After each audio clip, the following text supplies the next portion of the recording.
When I got this book, it brought me back to the group house that my college boyfriend was living in 2000, which was my sophomore year. And it was the sophomore year of college. And it was the first time that I'd ever been able to vote in an election. And I remember watching that really crappy little TV and us all watching the news about Bush v. Gore and being like, okay, this is the first time I've ever been able to vote.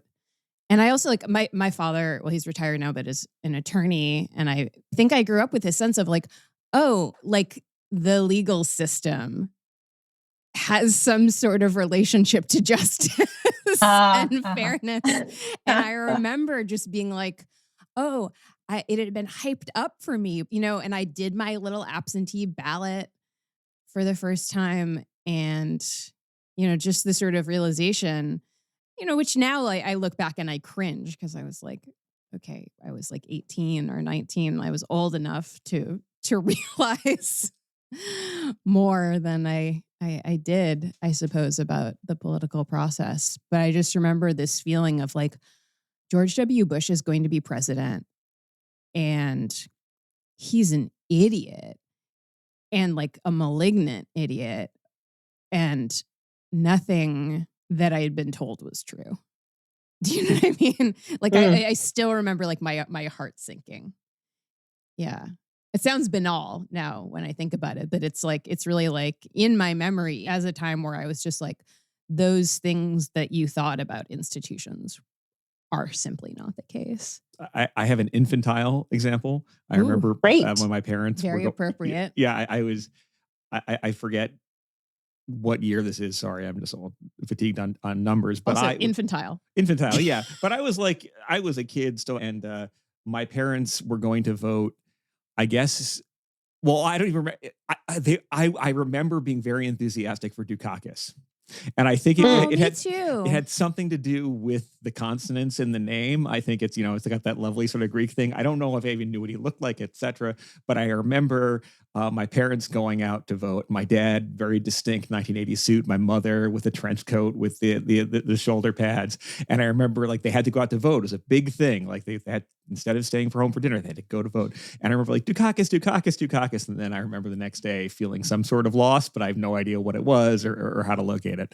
So that was my earliest sort of electoral political disappointment. Mm-hmm. More practically, I think the ones that really got me, setting aside experiences of horror at how the repressive state operates. You know what I mean? In the spirit of your book, I'm not taking political disappointment to be for example, at least in my case, the murder of Amadou Diallo, which really troubled me as a child, but I didn't even really politicize it so much as understand it as evil and that institutions didn't mean anything. But in an adult mode, I think it would be Obama, and and it's hard for me to locate when in the Obama administration that happened. I know I was somewhat cynical going into it in many ways, but I do remember also these experiences of enthusiasm and almost triumph. Particularly because the previous 4 years have been so rough, but if you'll forgive me, this is a little cringe, but I feel I can lean into it. I remember on the night of he won the election, I was living in Atlanta at the time, and I was in a car with some friends, and we were driving right after it was dark. The election results had been announced, and the city was just popping off. And Young Jeezy's "My President" came on, and they had mixed it with the Hail to the Chief anthem, and the whole city was turned out, right? This is right between the Claremont and downtown, and it felt wonderful, right? I know it was cringe even at the time and silly, but it was this at least is something that is different, and there seems to be collective effervescence, and there had been so little of that. Yeah. And then I don't even know, even maybe it was certainly in the ongoing conduct of the war in Iraq, Afghanistan. I think probably also the moment he had that cop over for lemonade or beers or whatever, at some point it became clear that something I had been hoping for had not arrived. And then there were subsequent betrayals on things that, the previous 8 years had taught me to be sensitized to. And then it just felt, I don't know, the tellus of that for me is we tortured some folks which as a phrase is like an epitaph to that whole thing, right? Where if Mhm. earlier there was like this collective effervescence and we're like, here's some, albeit cringe and problematic in its own right, elevation of this guy. Now he's like shifting responsibility down onto us. It felt like, disappointment. And then I got tossed a shovel. So my personal one, I mean, I really resonate, Pat, with what you're saying about, for me, the sort of like moment of hope that gets disappointed in the Obama years is not even the hope of election night, but the hope that was occurring when I was canvassing for him in Columbus, Ohio, and feeling that all of these methodologies and approaches and political philosophies from community organizing were like now had a transom into electoral politics. So I had for whatever reason, I had very little faith in electoral politics at any point in my adult life. Yeah. I was always really focused on how to build power for movements. And that's one reason why, I guess the main reason why the disappointment that I think of as like my real inaugural, like gut level disappointment was the one around 2000, not with what happens in the Supreme Court, but what happens in Philadelphia with the crackdown on the protests against the convention. Yeah. Because I had been involved with organizing legal support for the protests and the demonstrations. And that was coming off of the heels of the Alter Globalization movement and the WTO protests, which I had been present for, and the IMF protests, which people in my community had been organizing around. And it felt like that kind of movement building was going to continue growing in inclusiveness and power and analysis. And the boot of the law just coming down so brutally, in many cases, literally, on the heads of demonstrators who were not only arrested and jailed for weeks in the aftermath of the protests, but also who had their puppet making warehouse raided and the puppets destroyed, or people in my community in Philly were imprisoned on $1 million bails based on made-up attacks on police, which were later not upheld in court, but operated to really chill that kind of organizing.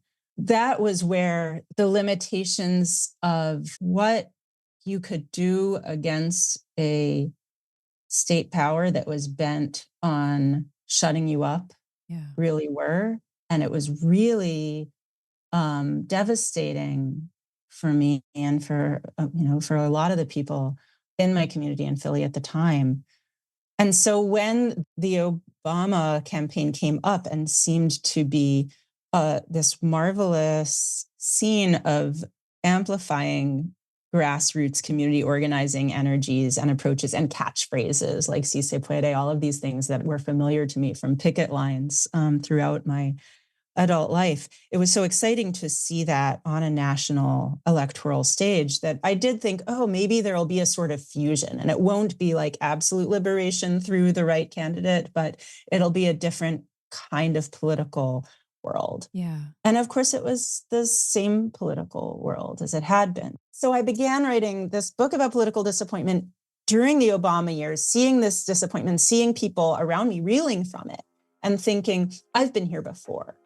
And I've been here before. This feels incredibly familiar to me. And what's more, there are things that I've read over the course of the 20th century in which I also recognize this feeling of letdown that everyone around me on the left is expressing at this point. And I want to think about the long history of what it's like to not get something that really seemed to be just within reach.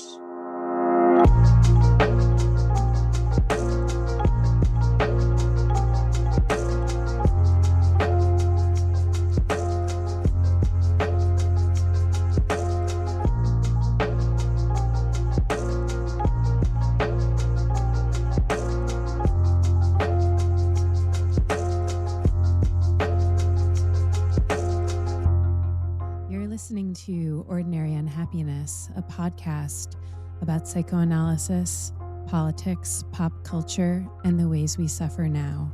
I'm Abby Kluchin. I'm Patrick Blanchfield. And today I am delighted to introduce Sara Marcus, our guest today. Sara is assistant professor of English at the University of Notre Dame, where she's also affiliated with the Gender Studies program and the Initiative on Race and Resilience. Her latest book, which is what we're going to be talking about today, Political Disappointment, A Cultural History from Reconstruction to the AIDS Crisis, was published this past May by Belknap Press of Harvard University Press. Sara's previous book, The Punk Feminist History, Girls to the Front, The True Story of the Riot Girl Revolution, was a finalist for the National Award for Arts Writing and has been translated into Spanish, Portuguese, and Polish. Her writing has appeared in American Literary History, American Literature, Art Forum, Book Forum, Dissent, the Los Angeles Times, The Nation, The New Republic, Public Books, and elsewhere. Sara, welcome. We're so glad you're here today. Thanks so much for having me. I'm glad to be here. So let's get into it.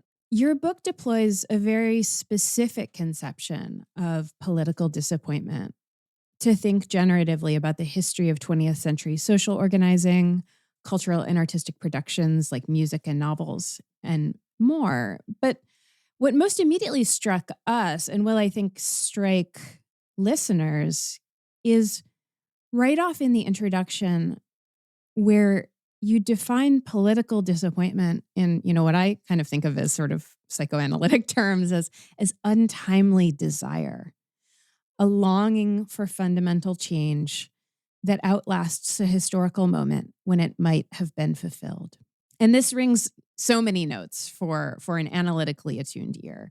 And you go on to describe political disappointment in dialogue with Freud and with Melanie Klein in relation to questions of loss, mourning, recognition, and desire.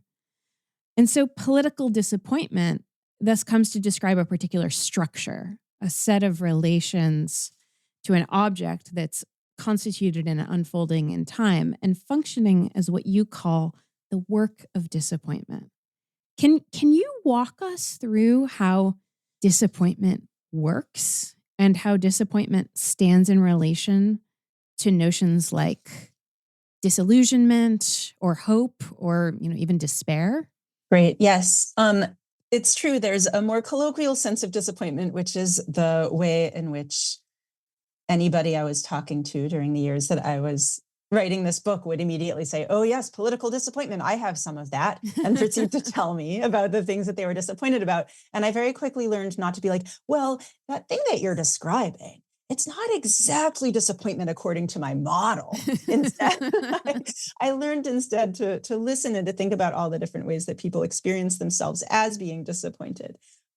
Whereas in my intellectual work, as I was working out this concept, it did feel important to me primarily, in the first place, to distinguish disappointment from disillusionment. Yeah. Because I was writing in conversation with and in a way against a mid-century American tradition of like post-communist disillusionment, where people recognize the error of their ways and their experience of a failed movement is one of total disavowal, and even of then going on to kind of retrospectively revise the ideals they had held as having been misguided or not worth holding.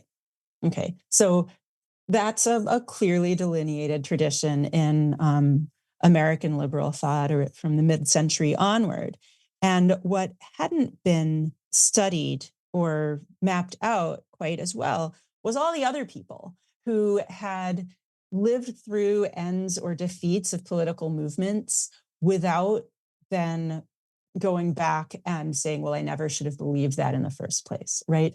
So disillusionment then is a circumstance in which you decide that you had been wrong before to want the thing you'd wanted, and now you've had an education and you're wanting something different altogether. Disappointment is more a situation of going on wanting the thing that isn't available anymore, and not being ready to say, like, I never should have wanted it in the first place.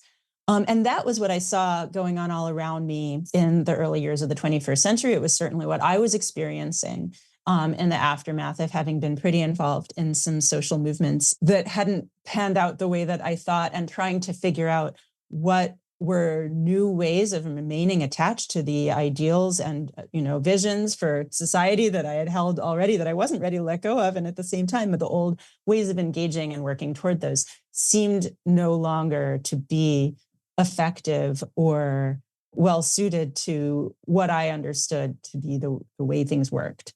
So that's this principal distinction between disillusionment and disappointment. And very often people would talk to me, oh, yes, I have a disappointment. And I would think in my head, that's kind of more disillusionment. But the fact that it both operates as a sort of colloquialism that people think they already know about, but also as something, when you think about it more closely, has really a really specific shape and set of ways it unfolds, while at the same time being less specific than the particular affects of grief or despair or melancholia, these things where even the affective flavor, the mood of it seems preset. Disappointment, I noticed, could go in a bunch of different ways, from anger to resignation to even a sort of renewed I'm trying to avoid saying hope and instead say a renewed determination toward continued engagement in some way. So what I take you to be saying is that disappointment for you, and the work of disappointment, is first and foremost perhaps legible as a dynamic process. Well, that involves particularly an ongoing relationality to an object. And I'm thinking about this sort of in contrast to the template we alluded to earlier, vis-a-vis disappointment, the tales of I like Whittaker Chambers, or some of these mid 20th century people who are I was a Marxist, but then, or these neocon types, right? Where there's a recanting. Yeah, there's Yes. kind of this rejection, edible or otherwise, and and here we have a more integrated or kind of I hesitate to use the word realist, because in some ways well, I feel I'll call it realistic, but at least in far the reality principle is there. But part of my hesitancy is because so many of those other people describe themselves as being realists, right? One way disillusionment so often is expressed is in their language of being realistic. When compromise. Yeah, right. Maturity. Right. There's a whole developmental kind of narrative to this too that's really overdetermined, it seems.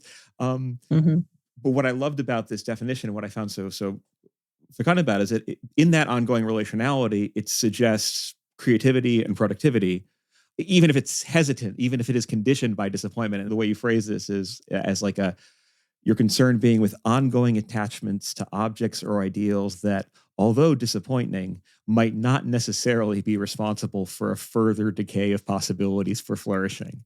It's the object exists. It doesn't have to be stamped out the way the reformed communist member of HUAC has to eliminate communists or something. It's still there. It still exists. You're disappointed. You have a more realistic assessment of the object, and you can integrate or work with it. And it also, and this is something that you bring up in the book, it's not the same. Political disappointment, it seems to me, is really generative, because even though it's about being thwarted, it involves desire that goes unfulfilled in really painful ways, personally, politically. I mean, I can't even make that distinction here in some way, right? That's part of what political disappointment, the work of that phrase, does, is refuses those distinctions. But it's still not quite as cruel as Lauren Berlant's cruel optimism. And I do you mind if I ask you to just say a little bit about how you were thinking with that? Oh, yeah. I mean, Lauren Berlant's work was so crucial to me thinking out these thoughts, and cruel optimism in particular was a huge influence on this project. What distinguishes the things that I'm writing about from the objects and examples in Berlant's book is that I'm really trying to think about the instances that Berlant's framework doesn't cover. Berlant never says all ongoing engagements with objects that aren't actually producing a good life are ipso facto cruel and going to get in the way of any approach to the good life you would hope for. Just some of them are. And I will write about, and so Berlant writes about those very persuasively, richly. But I had this set of objects in mind, and really this sort of 20th century cultural tradition that was knocking around in my brain for a lot of years, where I saw something else going on, and where there was an ongoing attachment that was imagined and understood and experienced not as an obstacle to further flourishing, not as a guarantee of it either, but some other thing that needed to be thought through and mapped out. Yeah, because the answer it doesn't seem to be like turn away from those objects, weaken that attachment, right? In this sort of intractable way that I guess I think of when I think of cruel optimism. It seems salient and important here to unpack how the work of disappointment you are describing here in the political realm has implications for not just the trajectories of disillusionment that we've talked about earlier, but also for the particular type of letdown or lack of letdown that comes with utopian projects, leftist or otherwise, and which are, of course, an object of preoccupation on the left in various different ways. Could you talk a little bit about that and the way in which, like, the utopian object is a little bit different from the object that we're talking about here? Happy to. The structure of utopian yearning, especially as we get in Munoz and in the Bloch that is filtered through Munoz, which I think isn't all Bloch, is really invested in a continuing orientation toward a horizon that hasn't arrived, right? Like the not yet is this object of like great investment for the kind of utopian thinking that that comes up in Munoz and in a lot of other thinkers who are influenced by him. This kind of investment in a continually available, always out there utopian horizon, and the investment that often comes along with it of like disconnecting from concrete material and historical conditions as being sort of the hobgoblin of someone who can't see the continuing availability of the revolution or whatever out there somewhere, strikes me as something quite different from the work that disappointment does. It's a real kind of deferral and in some way refusal of an acknowledgement of non-fulfillment that I don't think is terribly sustainable over the long term, because at some point the actual lived experience of non-fulfillment catches up with and will overtake whatever like principled commitment one might have to refusing to admit that non-arrival of the thing that you had wanted. And I'm not even saying that, and you'll notice that I didn't say admit defeat right there, and I really do carefully avoid talking about defeat, because a lot of my point is that non-fulfillment, letting that in doesn't necessarily cede the question of like how permanent a defeat is. But if there's this like constant manic drive to leap over whatever non-fulfillment is available in the present and keep an eye focused instead on some wide open future, that deprives us of the ability to get to the very generativity and the very productivity and creativity that can only come about with the recognition of not getting the thing you wanted, the thing you thought you would get. I think this is really, really powerful in its implications for thinking through a lot of things, both clinically and otherwise, but also I think politically too, right? And just to crudely kind of paraphrase back to you what I hear you're saying, and hopefully doing it justice, I think about the ways in which even if people aren't familiar with Bloch or with any particular revolutionary tradition, the idea of revolutionaries, quintessentially communist ones, but also sort of other figures, being driven or like aflame with a vision of a entirely transformed social order that's just around the corner, right? If the king is overthrown, if the system is overthrown, right? If we finally catch the man and kill him, whatever it is, or even on a higher level, this sort of inevitabilities of workers' revolution as sort of a de-agentialized process, whatever it is. But the faith in this thing is a thing you can see and a thing that can arrive. Well, as you say in the book, that's a thing that can never be fulfilled on a structural level, which is to say, what I want to make clear that I think you're doing and what we're interested in doing is navigating the gap between a working heuristic of the reality principle. Like some things may not be achievable, but also kind of orthogonal to that, some political sense of individual subjective agency that maybe we can change reality, and reality is actually kind of plastic, and so are we ourselves, right? So bracketing that, it does seem like what you're describing in the structure of the utopian is that the utopian can kind of like, by definition, never be disappointed because the thing is impossible. And in that way, I found myself, that clarified something for me about the phenomena specifically of, well, utopians who literally are never disappointed as like a functional matter. Mm-hmm. And I think here of like messianic predictions or like cults, when they like, it's a structure of attachment to, it's both an attachment to an object that's different than what's capable of disappointment, but also the object itself is different. And as you say here, I just want to read this one line because it's so lovely and returns us back now to this even more deepened concept of disappointment, is that the very impossibility of disappointment in utopian logic also forecloses the productivity that only comes with the acknowledgement of loss. Loss and the generativity it spurs is only possible when we permit ourselves to recognize our attachment to particular objects, actual or potential, objects that may vanish or fail to materialize as expected, leaving disappointment in their wake. This has helped me think about I was teaching Andre Green actually literally yesterday on loss and like a loss that's erased, and how do you know that you've lost a thing if you've never even known what the thing was, so you lose it. And I found this actually, the theory of loss you've got here, even in the very, very tight way you lay it out really early on. And via the genealogy of Klein, and in particular, in addition to including some lovely lines about Klein, like that bit about like a persistent desire conditioned by loss,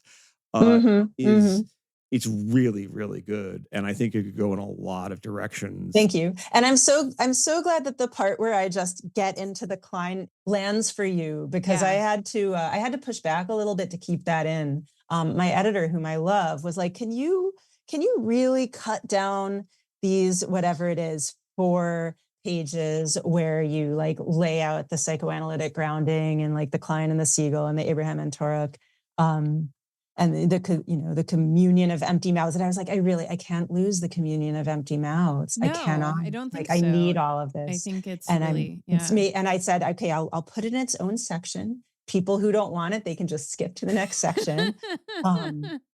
But to me, it was so important because, and the important thing to know about all that psychoanalytic theory stuff is that I read all of that after writing the rest of the book. Like after I arrived at my conception of disappointment, like from the objects that I read in the chapters. Yeah. It wasn't like I started with an idea and I went looking for it. I really went from the ground up with that. And I was so happy then to like go into the psychoanalytic literature and be like, oh, and here they know it too. They saw it too. And they have these beautiful formulations about it. Just like this, especially that Abraham and Torok phrase of, this isn't them, this is me paraphrasing, but like to get from, I didn't get what I wanted to, I'm going to make symbols and language that communicate what it's like to not get that. And that is going to be how I connect with other people. I'm like, that's what my whole book is about. And they write about it as, a community of empty mouths, because their idea of, being Kleinians, they're writing about how the need to talk about not getting your thing only comes up when you're not getting the thing. And the thing as the baby is the mother's breast in your mouth. And so then your mouth is empty and you fill it with words, which is just, and I realized on looking back at the book that I had cut a silly line I had written, but that you guys might like. Which was just like, I think it was really in proofs that I was like, no, Marcus, this is too jokey. But I was just like, who can deny that it's hard to talk with your mouth full? That's hilarious. No, I'm honestly kind of floored to realize that, like, not that I would have thought that you would approach a text like to validate a set of theories, but that this is like the material itself seemed so imminently psychoanalytic that like that's just an amazing testimony to the theory and to your reading and more. But the chapter that you do on voices and on the recognition of voices, just I felt that line like haunting the whole thing somehow without even realizing that, and to know that had come afterwards is just remarkable. Yeah. And I guess what I should say is that what I really wanted to tell you vis-a-vis the legs that I think that model has is that you deliver it tautly and I think entirely correctly in terms of the use of the theory. I was able to run with it and see it working in each and every chapter that happened, and it could presumably be applied to other objects too very easily. And I just wanted to say that that's a rare thing, and I think you did an awesome job of that. So kudos. Yeah, I need to give credit where credit is due in a certain way. It is true that I did not read the Kleinian theory and the Siegel and everything until after I had written the chapters. But I should give credit where credit is due and say that like probably some of how I approached the works in the chapters and approached finding my objects and analyzing them can't be separated from, my experience in clinic with a Kleinian analyst. Like that has to, that's like the experiential piece that sort of like seeps in from the bottom up, but wasn't an explicit like part of the intellectual framework until late in the game.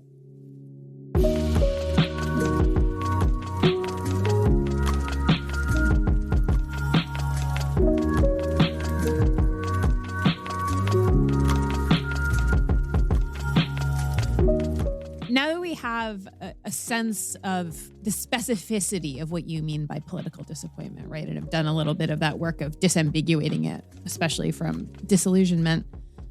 Let's turn to some of the different, I guess we could say objects, but more specifically movements, figures, and texts that you survey to the work that your book does of, and here I'm quoting you, tracking historical instances when people sensed possibility waxing and waning amid historical flux, and asking how people's political desires changed in such instances, and in noticing how the resulting disappointment shaped culture. Now I'm not quoting you anymore. Now I'm just talking. There are so many rich subjects here, and we're barely going to be able to scratch the surface, but we'd really like to start with W.E.B. DuBois and his disappointment with progress. So can you tell us a little bit about DuBois's experience and thinking of political disappointment? Happy to do so. DuBois comes up at the very beginning of the book because he actually writes about disappointment as something that is especially salient for the African-American community in the wake of the end of Reconstruction. And he says whatever good came of those years of change, a shadow of a deep disappointment rests on Black Americans. And he then writes about sort of how that desire comes up and gets disappointed. Yeah. And he writes about how before emancipation, he writes, in song and exhortation swelled one refrain, liberty. So here you have this utopian object, this horizon that everybody agrees on. It's in song and exhortation. So it's across media, it's across different forms of sound and performance. And then then he says, the freedman has not yet found in freedom his promised land. So, right, the object arrives and it's not all it was cracked up to be. And at this point, the question of, well, what do we want? We got freedom and it isn't working out. It doesn't look like we thought it would. What do we do next? And he writes that a succession of other objects comes up. And, do we fight next for the right to vote or for industrial training or for liberal education? And he writes, are they all wrong? Are they all false? And instead he writes that each one helps to contribute to an overall goal. And he writes work, culture, liberty, all these we need, not singly, but together, not successively, but together, each growing and aiding each. So I really took his account here toward the beginning of the Souls of Black Folk as a model for what happens to a desire that is disappointed. And one of the things is that it fragments into multiple partial objects of desire that, in order to be actionable, need to somehow be understood as as facets of the same thing. So you asked me about how DuBois thinks about progress. Yeah.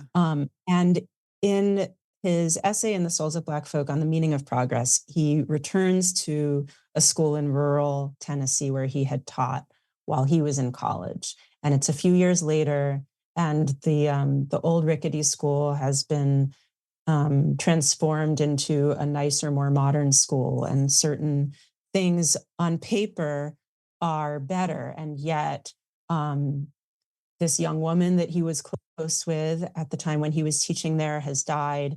Some people he talks with seem weighed down by misery in a way that's difficult to quantify. And so he shows up both as, at this point, a trained sociologist who's quantifying things, but at the same time as somebody who lived there and somebody with an artistic and literary understanding of the importance of individual experience. And he's trying to put these things next to each other and figure out how to calculate them. And he writes, how many heartfuls of sorrow shall balance a bushel of wheat, right? How can you tell if this progress is better than what was before? Like, how do you measure that? And in that essay, he doesn't answer it. He just says, thus sadly musing, I traveled back north in the Jim Crow car. But the question comes back again at the end of The Souls of Black Folk in his essay about the sorrow songs, where he asks a similar way. He says, in these songs, I hear how very often the minor cadences of sadness turn into calm hope toward the ends of the song. Is such a hope justified? Do the sorrow songs sing true? And then he goes on a kind of journey of like world human intellectual history to try and come up with an answer for that. But in the end, the best that he can do is to turn instead to music as the answer. And this is where at almost the very end of the book, he plops in a whole verse of musical transcription on a song, Let Us Cheer the Weary Traveler.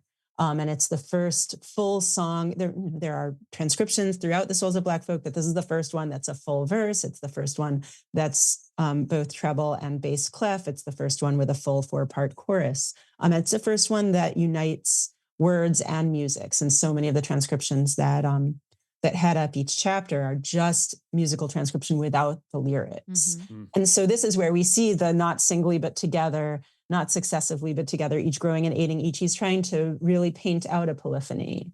And rather than sort of arrive at it intellectually through argumentation, he puts it there more experientially and sonically to close out the book as like, there may not be an answer to whether the hope is justified or not. There is just, let us cheer the weary traveler along the heavenly way. You just keep going and you look for what gives you the strength to keep going. That's the best that you can do. And music is sort of, it would have, I think, been not as persuasive for him to just write that out, right? But instead he gives a whole page to the music of it. And you sort of feel that. And if you can read music, you kind of go through the song in your head. And then you're there with him at the end of the book. Well, you're giving me a really beautiful segue to ask you a little bit more about the role of music in your book. And I should say, just for our listeners who have not yet bought your book, that some of the other chapters explore other instances of American political disappointment, from communists deprioritizing interracial worker organizing in the interwar era, to the split of Black Power activists from the mainstream civil rights movement, to the tragedies and inertia of the AIDS era and beyond. And for reasons of time, we're not going to be able to get into all of this here. But I think we can spend some time talking about the role of music. And of course, when I introduced you, I mentioned, and this is how I, even before I met you in person, I knew you through your work on Riot Grrrl music. Like, clearly, like, it's not just the method of the book, but also the sensibility of it is so informed by your thinking musically. You're dealing also with audio archives, recorded journals, and soundscapes. So can you tell us a little bit about this, about what music appears in the book, how music can figure in the work of disappointment, and what such music can convey to us now. And perhaps we can also talk about the way that your book takes up, as Patrick alluded to earlier, the notion of voices and listening as a kind of orientation, although not in an uncritical way, right? Mm-hmm. Yeah, right. That was a lot. Let me think about. Let me think about where to start. I can start by just giving a sense of what the sonic objects are in the book, so that your listeners can understand what the different sounds that resonate through the chapters are. I've already talked about DuBois's transcriptions, or the transcriptions that DuBois uses, rather, he didn't make them himself, of African-American spirituals, the sorrow songs in The Souls of Black Folk. Also in that chapter, I look at the transcriptions made by a founding member of the Fisk Jubilee Singers, whose name was Ella Shepard, and whose transcriptions appear in the Fisk Jubilee Singers songbooks uncredited, but they were published as standalone sheet music editions by a music publisher in Cincinnati, which is how I found that the small handful of songs had been her explicit transcription work. And so that was very interesting, because you'll find a lot of conversations about sort of maybe a colonialist or extractivist operation that is the transcription of Black music by outsiders, and the different ways that white redactors and editors would speak in variously, I don't want to say problematic like an undergrad, but in variously troubling and inaccurate and distorting ways about the music that they're writing. But then here we have an example of somebody who's in the group and who was transcribing the songs that she and her fellow group members were bringing from, remembering hearing them from in their communities and in their families. So I found the specific writerly work that Ella Shepard was doing to be super interesting. Anyway, that's the first chapter. The main sounds in the second chapter are the sounds of the folk singer Hughie Ledbetter, also known as Leadbelly, and his work songs such as Take This Hammer, which is his most famous one, and a few others, in which at a certain point in his career, he began to add this kind of vocalized sound of labor, this expressive exhalation that sounded like ha, that would happen rhythmically in the song. I'm thinking about the moment at which he starts to add those to his songs, because I found early recordings in which it's not there, and then at a certain point it shows up in the recordings and then becomes this really thematized and highlighted element of the songs by the time that he's working with musical collaborators in the early 40s. Take this hammer, wow, and carry to the captain. Wow. Take this hammer, wow, and carry to the captain. I loved it. I just want to tell you, I loved that so much. You love that? I see your I big love blues, and I love old blues, and there's something about that. Even as we've talked about nonverbals and whatnot as being communicative, in the context of transference and stuff, I had never thought about how one of the distinctive ticks or performance bits of Leadbelly himself actually could be legible as as standing in, not just for a hammer, but in terms of the logic of breath you use, which in the year 2024 is so overdetermined. But I just thought that sound, that nonverbal, opened up like a Zen master's Kvatz or something. It was one of those. It was great, and your reading of it was lovely. I just wanted to, it was awesome. Oh, thank you so much. I'm really glad that was helpful for you, and that was also where the difficulty that everybody had in transcribing these sounds in collections of folk song in the decades leading up to Leadbelly's performances was where the whole idea of focusing in on transcription in the book began. Oh, interesting. And it was great because throughout working on the book, which began as a dissertation, and people would always ask me, as you would ask a graduate student working on a dissertation, you've got your literature and you've got your music. Why these two things? How do they go together? And I'd be like, I'll get back to you on that. And transcription turned out to be the hinge that connected it all up and enabled it to be mobile, but really to justify the coexistence of these objects in the project and in the archive. And just to say, alongside the Leadbelly bits, I also write about the fiction of Tilly Olson, which it was only after writing about Leadbelly that then I went back to the Olson to tell me a riddle to see how many transcriptions of nonverbal bodily sounds are in that novella, which is about a woman who's dying and she's singing these, this utopian song and quoting this Victor Hugo speech about like the coming of peace in the 20th century. And all of these recitations are being interrupted by coughs and gurgles and gasps that Olson is writing out. And I was like, oh my gosh, it's really all happening here. Thinking about how the body sort of like insists on its presence within these like disappointed revolutionary utterances.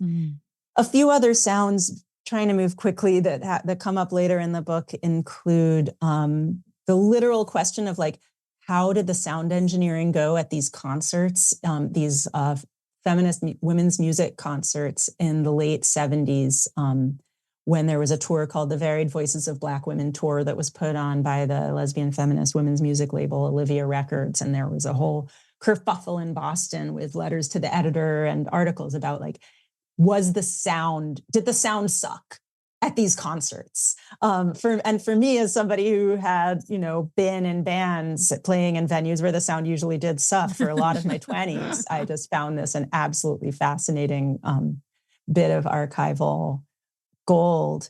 And that's also where I come to. So Patrick, to your question about like voice and how I talk about voice and listening but not in a naive way. This is precisely where I look at the idea of like women's voices in the second wave feminist thought. Right. And what happens when the dream of just like these disembodied, like ideally communicating women's voices come up against like the reality of voice as an embodied medium that like then is further mediated through things like a soundboard at a concert in Boston or the recording equipment of a radio producer from WBAI, which is another interesting moment in the archive of that tour. Anyway, the book ends up thinking about sound in Marlon Riggs's documentaries and also at David Wojnarowicz's audio diaries. And specifically, I zero in on this moment in his audio diary where he's driving across the desert in New Mexico and hears Tracy Chapman's Fast Car come on the radio. Now newly newsworthy again. Yes. I can't even believe it. So he hears Fast Car come on the radio. He hits record on his tape recorder and he kind of duets with the song. He speaks around and in between Chapman's lines for most of the song. And it's just this really poignant bit of tape that I then do my own transcription of and reading of toward the end of the book, thinking about intergenerational listening and listening on behalf of one's ancestors and listening to one's ancestors. And this all comes back as well to the Sweet Honey and the Rock song Breaths, which encourages its listeners to listen to voices, to sounds of the natural world and understand that as the ancestor's breath. And then I realized that kind of close listening to the ancestors is in fact what it is to write a book about an archive of disappointment over the course of the 20th century. And it was very late in the game that I was like, oh shit, that's me. I'm listening. Wow. Tell him I'm gone. Wow. You tell him I'm gone. Wow. Can I make a tiny personal sidebar about one of my other moments of political disappointment when John Kerry did not win? And I was in downtown Boston, and if he was going to win, Bon Jovi was supposed to come on and play. And so it was midnight and I was like freezing, waiting for Bon Jovi to come on. Oh man. And Kerry did not win. And I was trying to remember, I mostly just remember being so cold, but I can't remember whether he came on and played. I was like, he must not have, otherwise you would have remembered. I think so. Or we're dealing with some kind of trauma here that involves. I know, I've literally repressed the. But yeah, so my electoral political disappointment figured in the receding or in the absence of.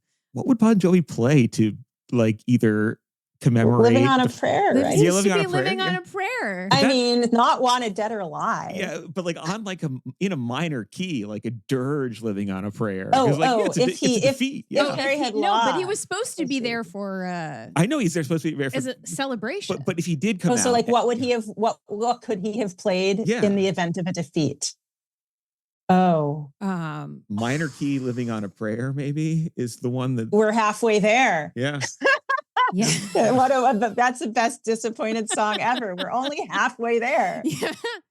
Yeah, or slightly less than halfway there. Yeah. As long as it's not this sort of Zeno's paradox asymptotic situation, I think we're okay.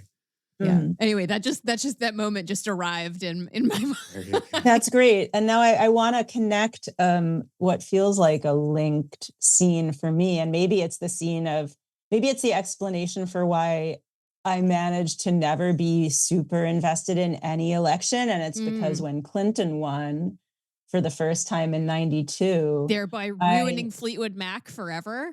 Well, ruining Fleetwood Mac cannot be ruined. No, they I are actually resilient. love Fleetwood Mac, but that one Fleetwood Mac Even song. that song I have come back around to. It did take a while. Don't stop thinking about tomorrow. Don't stop, it will soon be here. Peter, Paul, and Mary played in a tent on the National Mall, and I went with my friends.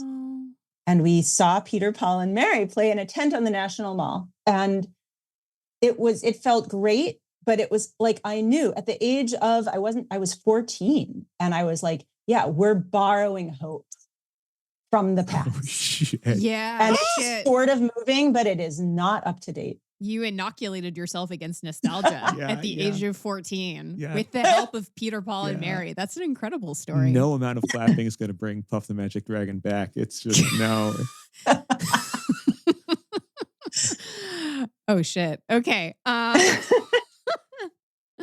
Okay, so I want to talk about the coda to the book and see where it can. I won't use the word hope, right? We foreclosed that, but maybe we can see what the coda opens onto.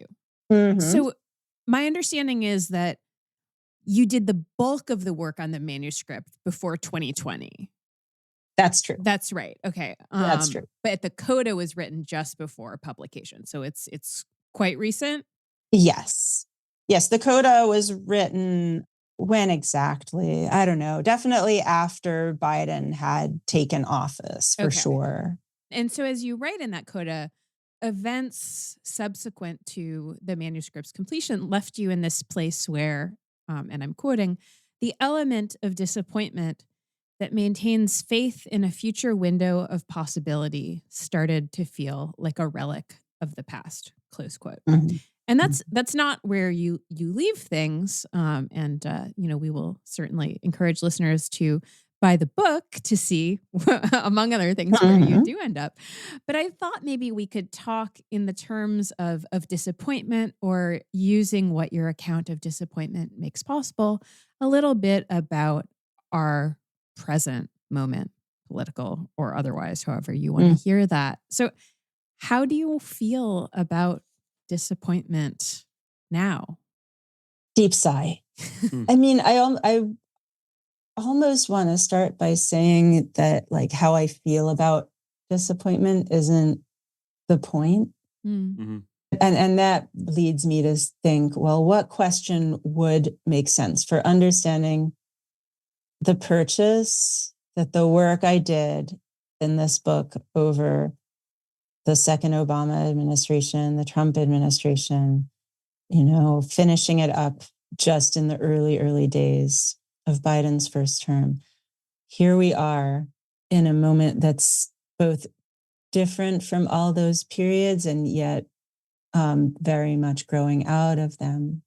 I could say, what would I write now if I were going to write another coda? But I also just want to say, like, how is disappointment? What is it? What does disappointment as an analytic get us here in 2024? What good does it do us? That's what I want to think about more than like, how do I feel about it?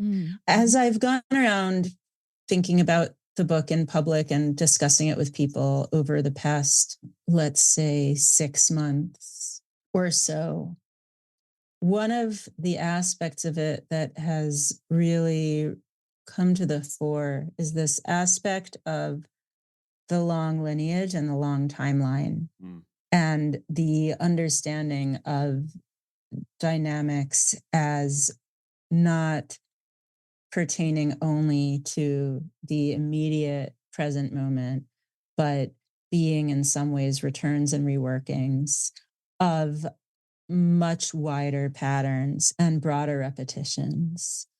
What I want to avoid is that giving rise onto some sort of like quietist outlook where maybe you're in like a horrible, like effective altruism, like long time scale thing where nothing that you do this year or this decade has any appreciable effect at all. And you should really just be, colonizing Mars or something. And that's not what I want to get out of this. But I do think that understanding a sort of commonality across history can at least forestall a little bit of what otherwise might, for some, maybe me including, come up as a kind of like panic that everything is coming apart in an immediate and irrevocable way. To understand, I'm really having trouble with this because like the present is tough, man. Yeah. Like the present is fucking tough. And that's one reason that I deal with it by looking to the past and finding elements of history that feel like they resonate with the present tense. There's a reason that I'm not, out there writing like up to the minute think pieces for leftist magazines all the time. And it's because I don't trust myself to be right about anything happening now. But I hope that I can pull out and identify and shine light on a wider archive of histories and expressions that can give us some context for understanding what's going on now. I guess one of the things that strikes me, and again, I'm trying to sort of rigorously avoid the formulation that like on the other side of disappointment is hope, because I don't think you're saying anything that's quite so that's God forbid. Yeah, right. But also what I want to say is two things. Is disappointment is not despair. Correct. Disappointment is not despair. And that seems to be important when we think about what use this analytic has right now. Because Patrick was talking about dynamism. I would just say despair is about grinding to a halt. Yes. And there is a halting that happens here.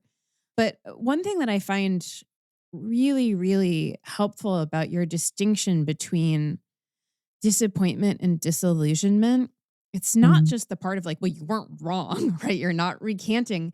It's, and here we get into the psychoanalytic language again, is you're still attached to the object. Yes. Like you're not talking entirely about loss of faith. It's not a theological, it's not a, there's no sort of like, well, I thought that John Fetterman was the Messiah, but then I found out what he thought about Israel. It's not that sort of distinction. Like, let's go in a way that's this isn't quite utopian, but like for a lot of people on the left, political disappointment in the way that you're talking about probably has something to do with Bernie and their relationship to the Bernie Sanders campaign as this site of just enormous hope. Yes, I did. The Nation ran a review of my book, and thereafter I made a small tour of leftist podcasts and YouTube TV shows, and I learned just how live that Bernie feeling is for so many. Yeah, but I think what you're saying here, if I'm reading you correctly, is like attachment to the object, like that continued attachment to the object is like that's part of this model. Right. I think I write about it in the book, as I say, like to have ongoing desire in the wake of a disappointment is proof of survival. Yes. That's like, right. Yeah. You still want the thing that's not worth everything, but it's not worth nothing. Yeah. Yeah. And that feels like something I can hold on to. I think I want to second that. I hear you simultaneously reckoning with the stakes of the book and the question of like, how can we understand political agency and the vicissitudes of where fantasy and earnest grounded effort meet the reality principle or contingency or just the shit of life, right? But I also hear you asking, like, to what extent is the analytic that I've developed sketching out this thing even relevant to this moment? And I feel you on that level insofar as that, like, perhaps like a basic condition of creativity and writing in the world is somehow feeling that you're out of step with it in some way. But right, and also I can understand how that question may ramify to you in terms of like, well, like some desperate part of all of us is probably asking, is what do we not need now more than like, I don't know, something that's half PDM, like half like DSM, half like road novel, and half like how do you adapt through psychotic normality, right? Or like or a big treatise on like disavowal and lying, or you know what I mean, all the other things. But like what I actually think is that those are idealized desires, but also, and this is to echo what Abby is saying, is that the book that you did write and the model that you give us in terms of its relation to objects and relations to mourning, and in terms of the way basically it proposes an integrated vision of relationship to both your own agency and to the world, is a model of what you could call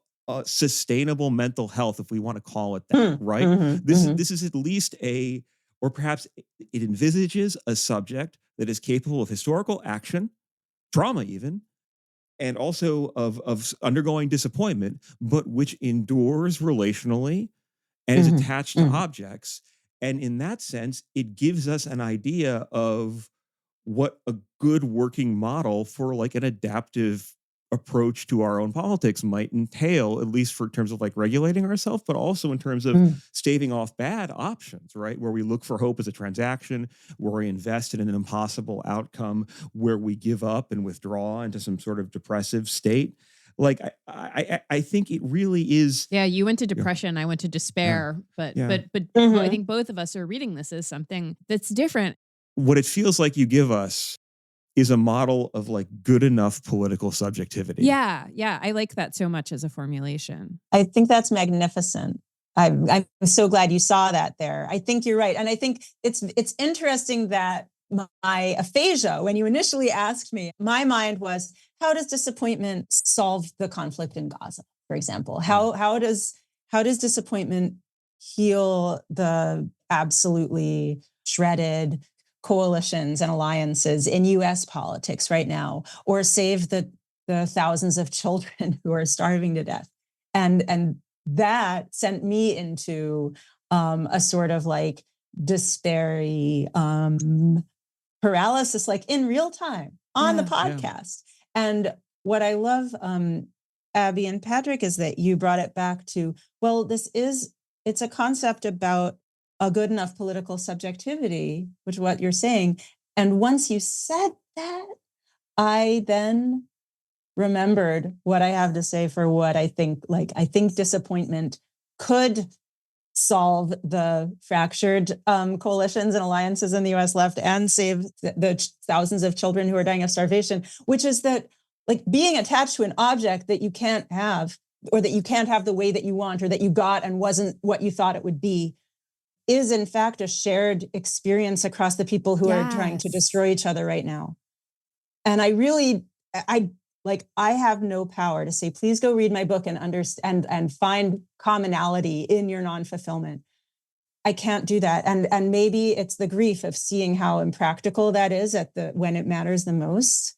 But I still believe that it's the inability or the refusal, let's say, to recognize that is causing all this destruction. Patrick, you're glossing Sarah's concept itself as being out of step in some way, like a desire, or the untimeliness of desire.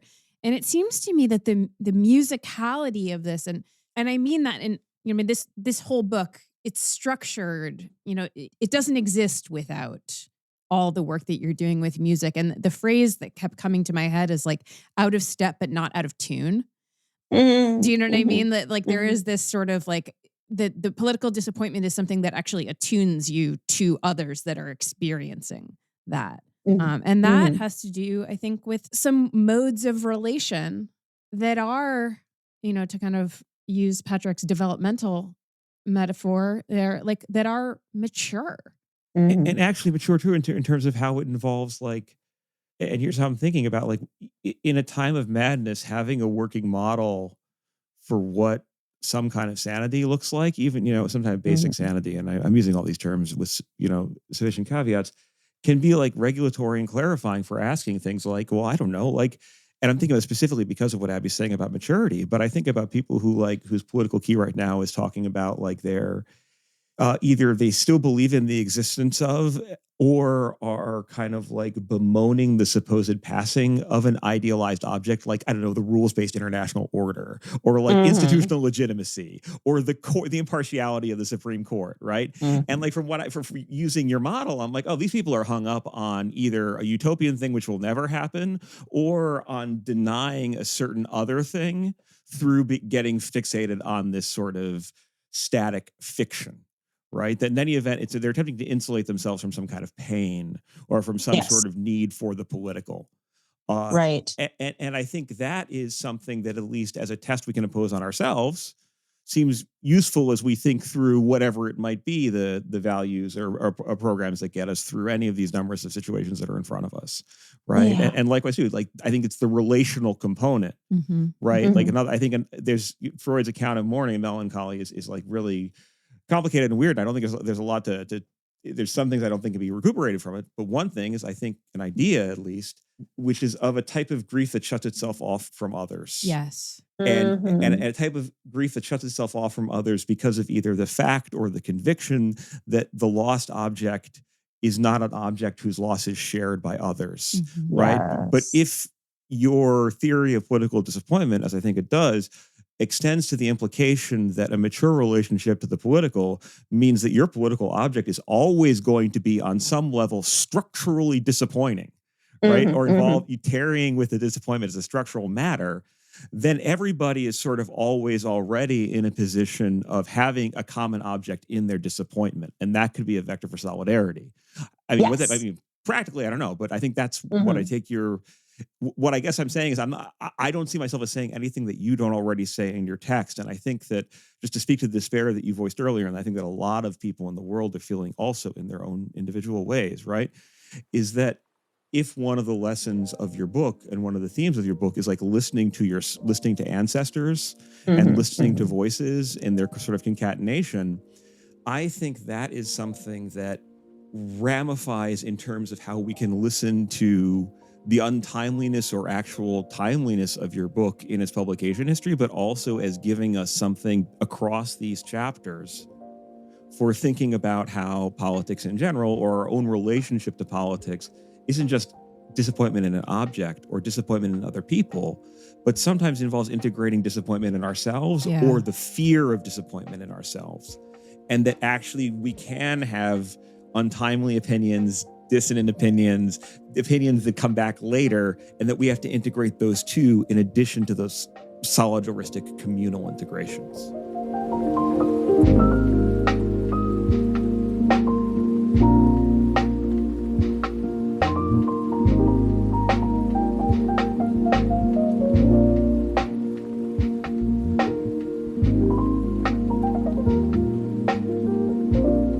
One of the best antidotes to despair on a daily basis is the morning show on WFMU, which streams online. It has this incredible DJ named Clay Pigeon. The show is called Wake and Bake with Clay Pigeon. And he has an amazing taste in music, and he brings irrepressible enthusiasm every morning. And this, speaking of like nonverbal sonic carriers of feeling, every morning at 7:05, he intros a ridiculous, like, news of the weird news, like it's the news hour, but it has nothing to do with like real world events. And to start it, he yells, "Takadata!" And he tells his listeners to say it. Say it with me, it'll bring you good luck. Takadata! And Roy and I will yell it in the house at 7:05. And it's sort of this like morning ritual, sonic ritual of like clearing away the despair and starting the day. And also, just as I said, he plays incredible music. And there's this just like young kid in LA whose name is MK.GEE. I assume it's pronounced MKG. It sounds like he rebuilt the Fleetwood Mac studio that Fleetwood Mac built to record Tusk and put it on psilocybin and writes these like unbelievable pop songs with these just meaty, like rotund sounds. Like, I don't know how he's making the sounds he's making. They're so beautiful. So that's something that I've been just turning way up in the car lately. I really know almost nothing about him except he dropped out of USC to make music. And since I had a 1-year postdoc at USC and I had to leave it before the second year, I'm like, oh yeah, we're USC dropouts together.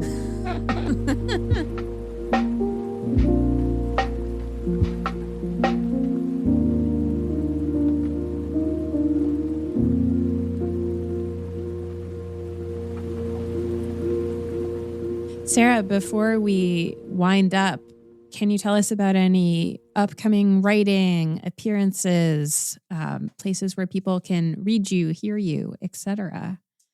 Yeah, as far as like book promo stuff, the non-academic stuff was really last fall. And now I'm closing that out and starting to really focus on the next project. So this podcast is my big media appearance for the spring. Well, we're honored. It's a delight to have you. I'm honored too. Thanks for the conversation. Thank you all so much for listening. We appreciate your support. If you could bring yourself to rate and review on Apple Podcasts or wherever you're listening, we would be grateful. Ordinary Unhappiness is entirely supported by our Patreon community. So if you can't get enough OU, or if you would like to help support our ongoing existence, we would be grateful if you would head on over to patreon.com/ordinaryunhappiness.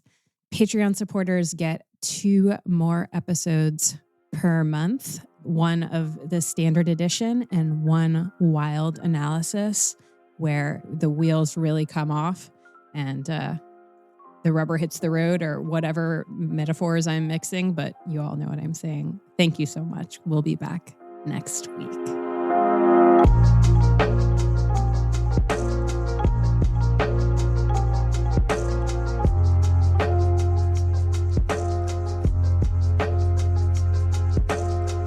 This has been an episode of Ordinary Unhappiness, a podcast about psychoanalysis, politics, pop culture, and the ways we suffer now.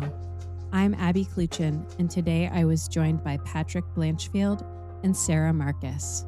This podcast is produced by Dan Yowell. Theme music by Formal Chicken.